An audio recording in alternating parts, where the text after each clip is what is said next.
CM Revanth మాట అంటే మాట చెప్పినట్లుగానే దశల వారీగా రైతు రుణమాఫీ చేస్తోంది కాంగ్రెస్ ప్రభుత్వం. ఇప్పటికే 2 విడతల ద్వారా రైతుల రుణాలను మాఫీ చేసిన సర్కార్ 3వ విడత రుణమాఫీని రేపు ప్రారంభించేందుకు తెలంగాణ ప్రభుత్వం రంగం సిద్ధం చేసింది. 3వ విడతలో సుమారు 6 లక్షల మంది రైతులకు రుణమాఫీ జరగనుంది. రేపు ఖమ్మం జిల్లా వైరాలో సీఎం రేవంత్ రెడ్డి 3వ విడత రైతు రుణమాఫీ కార్యక్రమాన్ని ప్రారంభిస్తారు. స్వయంగా ముఖ్యమంత్రి తన చేతుల మీదుగా కొద్దిమంది రైతులకు నమూనా చెక్కులను అందిస్తారు.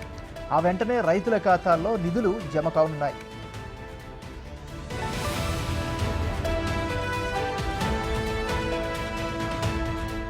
ఇప్పటికే 2 విడతల్లో 12,224 కోట్ల రుణమాఫీ చేసింది కాంగ్రెస్ ప్రభుత్వం. దీని ద్వారా మొత్తం 17,75,235 లక్షల మందికి లబ్ధి చేకూరింది. మొదటి విడతలో భాగంగా గత నెల 18న ₹1,00,000 వరకు పంట రుణాలున్న 1,14,412 మంది రైతులకు రుణమాఫీ అయ్యింది. సెకండ్ ఫేజ్లో జూలై 30న ₹1,50,000 వరకు పంట రుణాలున్న 6,40,823 మంది రైతులకు రుణమాఫీ చేసింది ప్రభుత్వం.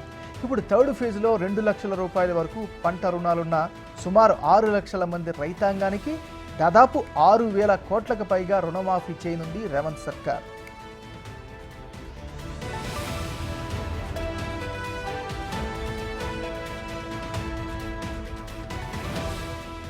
దేశ చరిత్రలోనే ఫస్ట్ టైం రైతులకు నెల రోజుల వ్యవధిలోనే ₹2,00,000 వరకు పంట రుణాలున్న దాదాపు 25 లక్షల మంది రైతులకు 19,000 కోట్ల మేరకు మాఫీ కావడం ఓ రికార్డు అని చెప్పుకోవాలి. రైతులకి ఇంత పెద్ద మొత్తంలో రుణమాఫీ చేయడం సాధ్యం కాదని, అంత మొత్తంలో నిధులు సేకరించడం కష్టమని ప్రతిపక్షాలు ఆరోపించినా ఆ పని కష్టమైనప్పటికీ సీఎం రేవంత్ మాత్రం ఎక్కడా వెనుకడుగు వేయలేదు. రైతులకు మాట ఇచ్చినట్లే ఆగస్టు 15న 3వ విడత రుణమాఫీ చేస్తోంది ప్రభుత్వం.